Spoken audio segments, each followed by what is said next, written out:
Well, hello, Instagram and Facebook. It is time for another Alaska Airmen's Association Government Legislative Affairs update.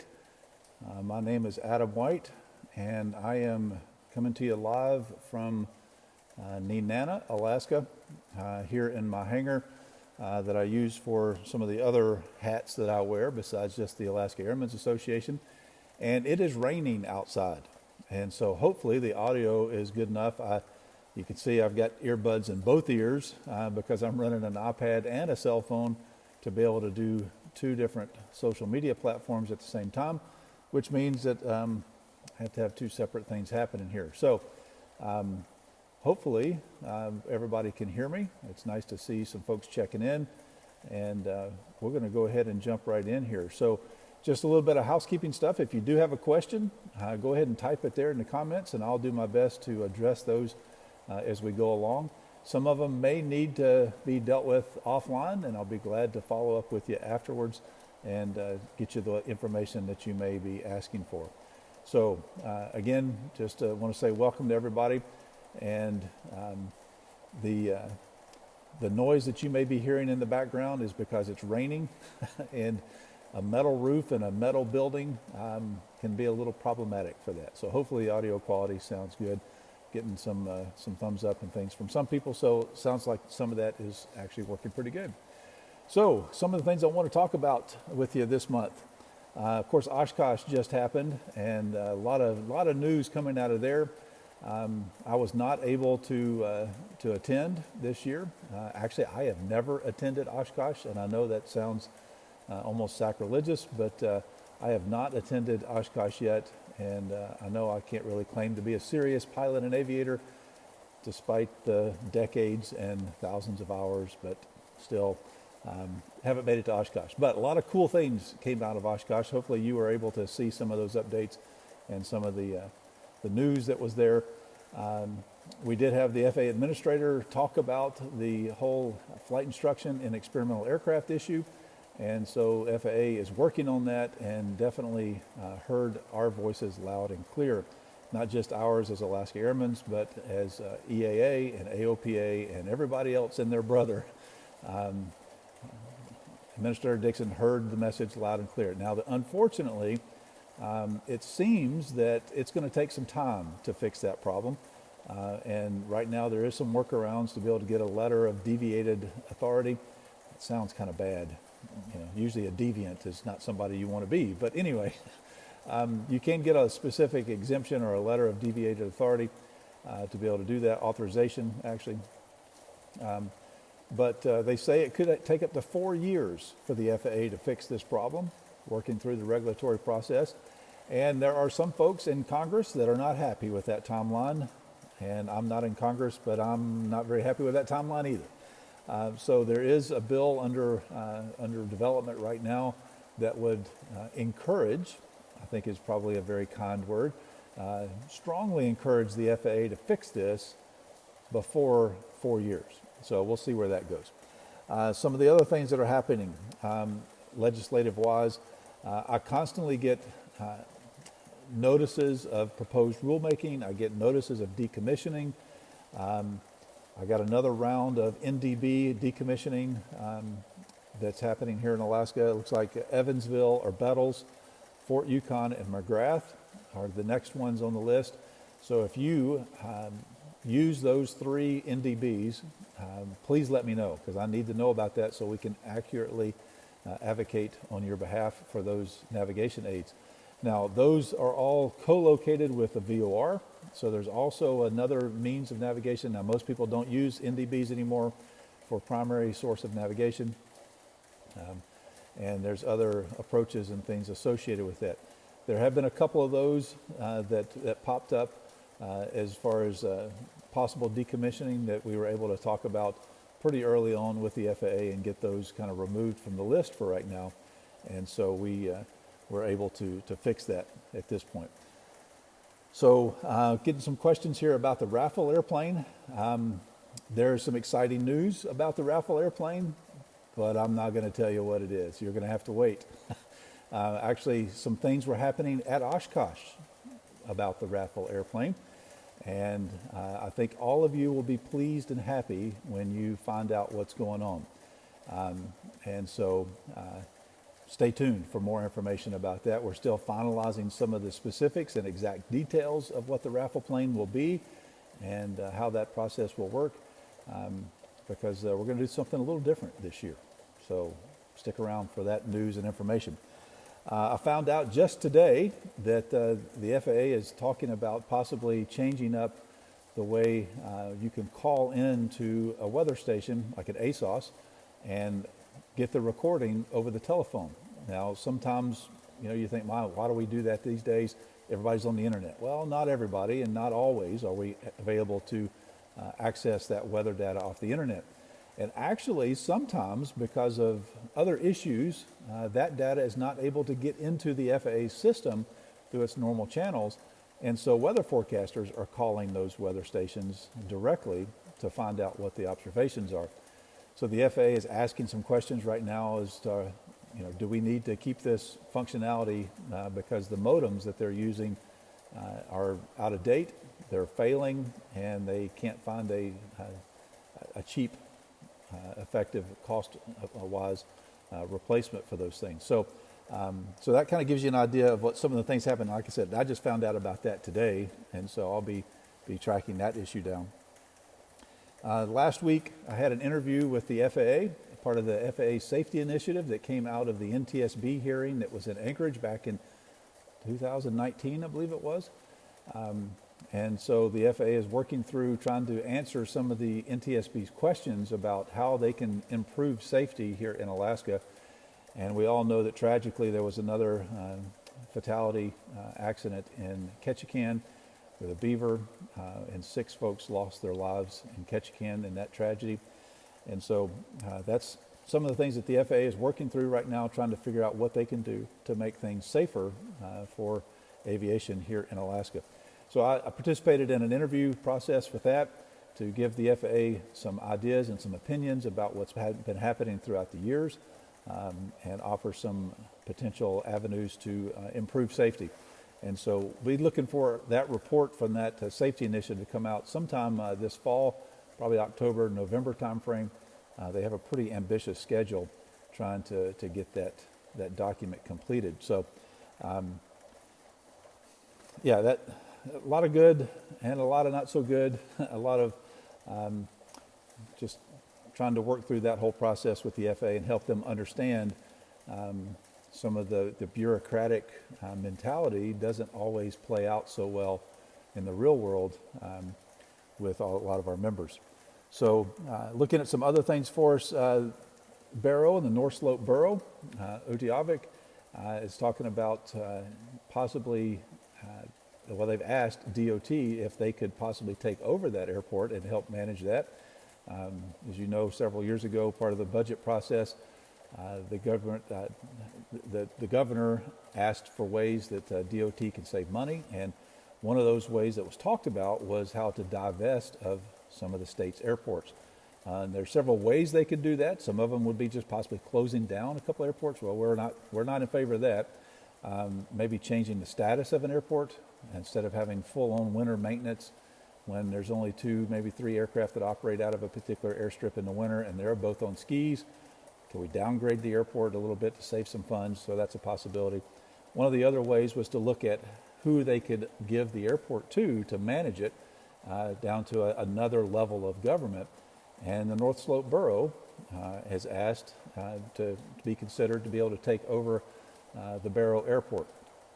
So there's some possible good things with that, but then there's some possible concerns. The North Slope Borough does already manage a couple of airports, but they are not the larger airports like the Barrow Airport, the Wally Post Airport is. That's what's called a Part 139 airport, and that's where large aircraft like Alaska Airlines comes in with passenger service. And that's a totally different thing to manage an airport on that level. And so DOT will be reviewing some of that. The FAA will be reviewing a lot of that, and we'll see what comes out of that. But speaking of airports, I've had some folks talk to me about some concerns about Farewell, and I know a lot of you that do some hunting in that part of the state. just southwest of me here, but for a lot of you, it's northwest of you there in Anchorage. Just on the north side of the Alaska Range, coming out of the pass there. Folks have noticed that the status has changed. Well, it changed a few years ago to where it listed as private. And that's an interesting thing because it's not actually privately owned. It's owned by the FAA and managed by the FAA because of the navigation aids, the RCO, all that other infrastructure that's there. But the FAA, from a legal perspective, decided it would be better to list that airport as private, hoping that would reduce the amount of operations and the type of activity that happened there. Well, private has a different meaning to us in the civilian world than it might to the folks in the FAA.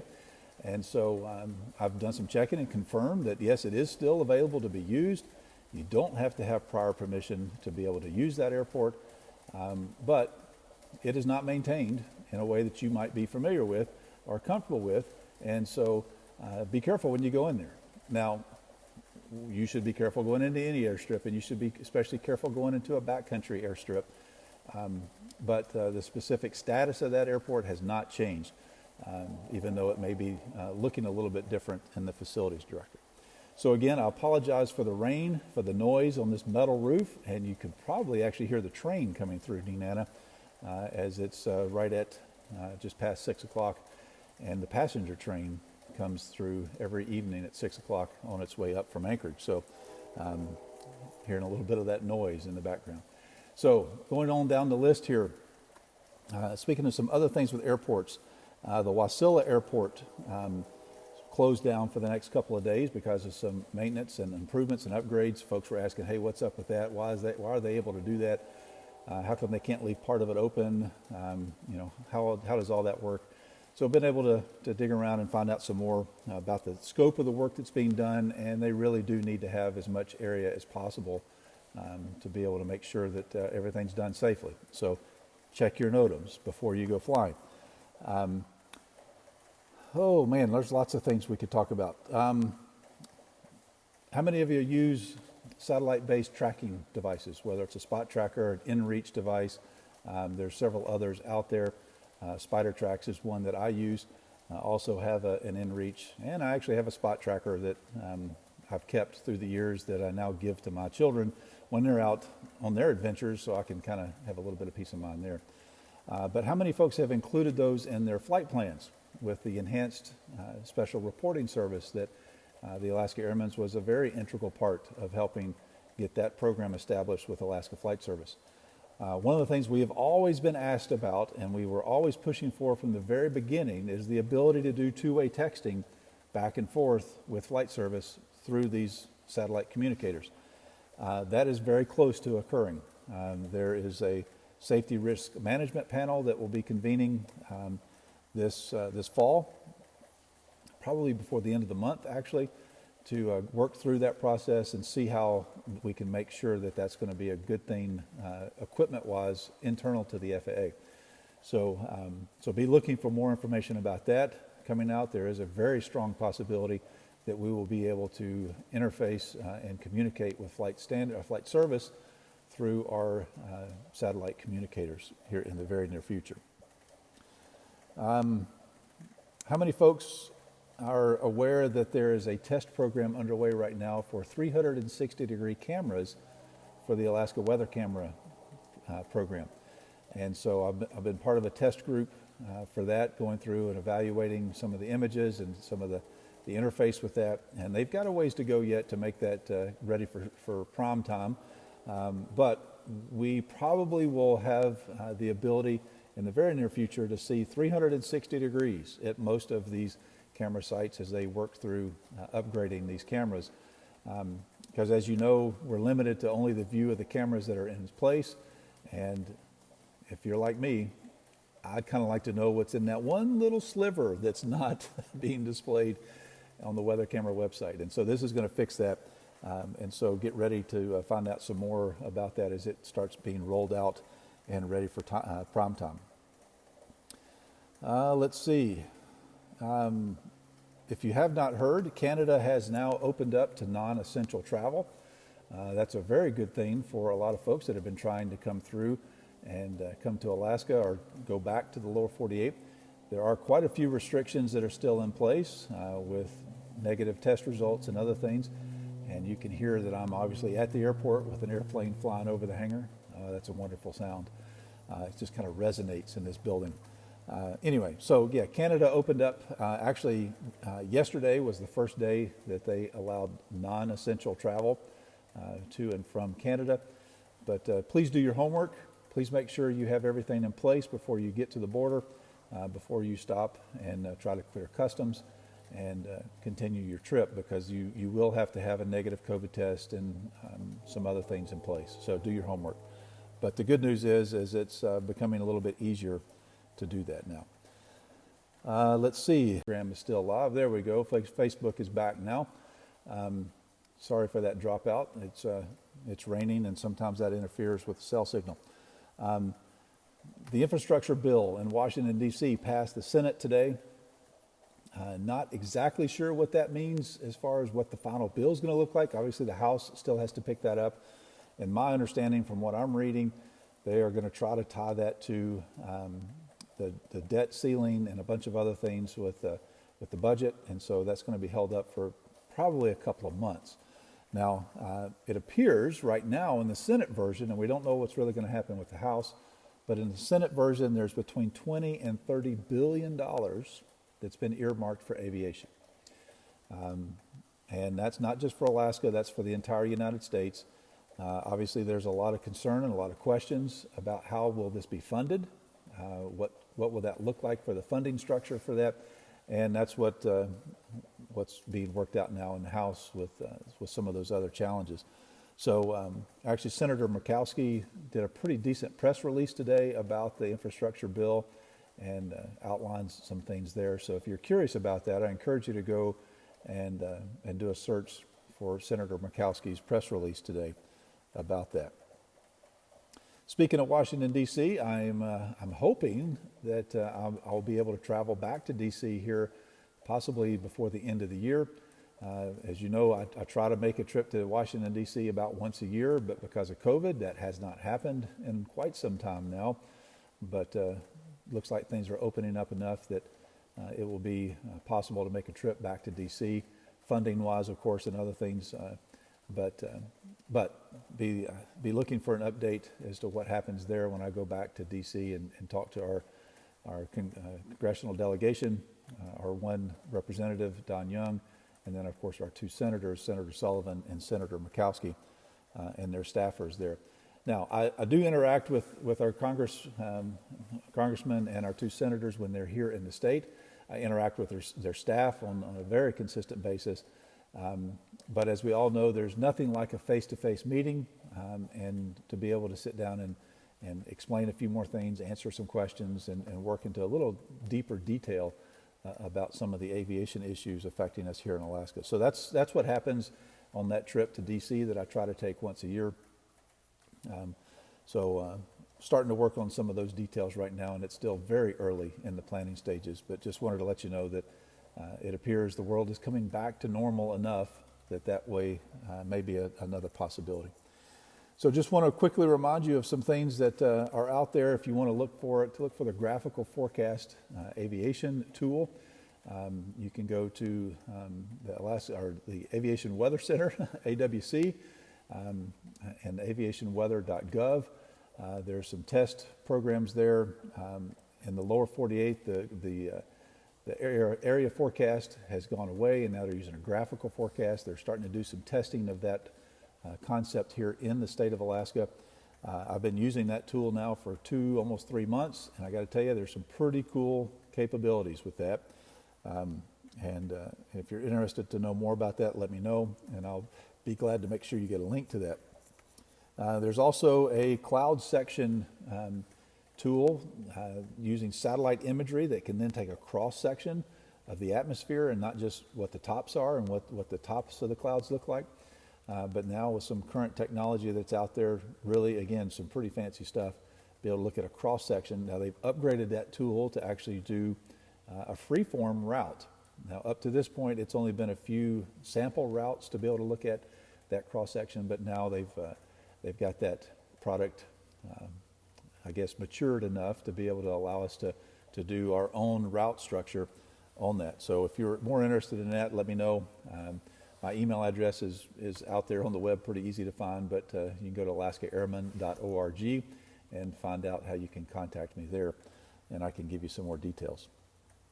NASA is also working on a new product where they are taking some technology that they used with the F-16s early in their development with collision avoidance and terrain avoidance specifically, to where with an F-16 it actually takes control of the airplane away from the pilot to not have a CFIT incident. NASA is looking at bringing that technology into the cockpit of General Aviation airplanes. They've come a long way with that, and they're trying to develop a product that could be sold possibly to someone like Garmin Pilot or ForeFlight to be able to integrate some of that technology into those platforms. They're going to be doing a demonstration of that capability here in the state sometime this fall. We haven't worked out the details yet as far as exactly when or how, and you can be assured that there's going to be a virtual component to that to where you can tune in virtually, but I'll make sure to let you know more about that as the time approaches. Let's see. Oh, speaking of mountain passes and terrain, there's a new chart cycle that starts in 2 days, and you will notice some changes on some of the Alaska passes. Some of the names have changed, some of the locations where they're actually being depicted is becoming more and more accurate, I think, and the definition of what a pass really is, I think, has kind of morphed through the years. It's not necessarily the most channeled or restricted terrain along a route, but technically a pass is the highest elevation along a specific route. And you've probably noticed there's been a couple of name changes. There's going to be some additions, some additional passes that are going to be charted in this next cycle. And then in the following cycle, we're going to start seeing pass elevations being charted now. Now that's something that's happened in the lower 48 for years, and for some reason here in Alaska, we haven't had that. Nobody can really remember why or how that happened, that we didn't get elevation marks on our passes here in Alaska. But not this next chart cycle, but the following chart cycle, you should start to see elevations popping up on your sectional charts for some of those mountain passes. So there's several other things that's happened here in the past 30 days or so since we last talked, and I won't bore you with all those details, but just know that the Alaska Airmen's Association is, even in the middle of summer, while I'm trying to get my summer projects done just like you are, and there's still a lot of things happening advocacy-wise and government affair-wise for the Alaska Airmen's Association. So I want to say thank you for your membership. Thank you for your involvement. If you're not a member of the Alaska Airmen's Association, I highly encourage you to go to alaskaairmen.org and find out more about becoming a member. When we add your voice to ours, it makes it a more powerful thing when I go and talk to government officials on any level, whether it's state, local, or federal, even some international things that we've worked throughout the years and even now. Having a large membership base makes a big difference. And so thank you for that. Thank you for your membership. All kinds of other benefits of being a member, and that's all listed out on our website, so thank you for that. And again, I want to wrap back around to the Raffle airplane. There is some very exciting developments with the Raffle airplane. Some of them I think you'll be very pleased with. And I'm not going to tell you any more than that because we're waiting on some other specifics before we start announcing a lot of those things. But you're going to want to buy tickets. You want to buy a ticket every year, I know, but this year we're going to do something a little different. So stick around for news and information about that here on social media and through our membership emails. So I don't see any questions that have popped up. Occasionally, looks okay, the date for the gathering in 2022. We have not officially set the date just yet because we're still working some details, but I can tell you that traditionally the date of the gathering is the first weekend in May. Now this year was a little different because we had some constraints with using the state fairground. But you can go ahead and mark your calendar for the first weekend in May of 2022. That is the traditional weekend for the Great Alaska Aviation Gathering. So yeah, that's what we know for right now. We're still working through some details and specifics about next year's gathering, and we'll bring those to you as they become finalized. So one last call for questions before we sign off. I just want to make sure we give everybody an opportunity to join in here and ask their questions. As usual, these live events are going to be archived on YouTube. You can go back and look at the previous months for those, and so appreciate your interaction with that.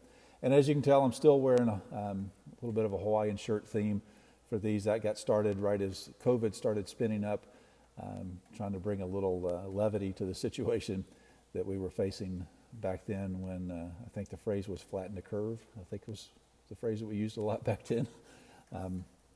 So anyway, I've kind of started that tradition of wearing a Hawaiian shirt, and a lot of you won't let me stop doing that. And that's fine. I enjoy doing it. It's kind of fun. All right, so with that, I'm going to wrap things up and say good night. Thanks for joining in. And if you have any questions or comments or want to know more about anything I've already talked about tonight, please do me a favor, send me an email.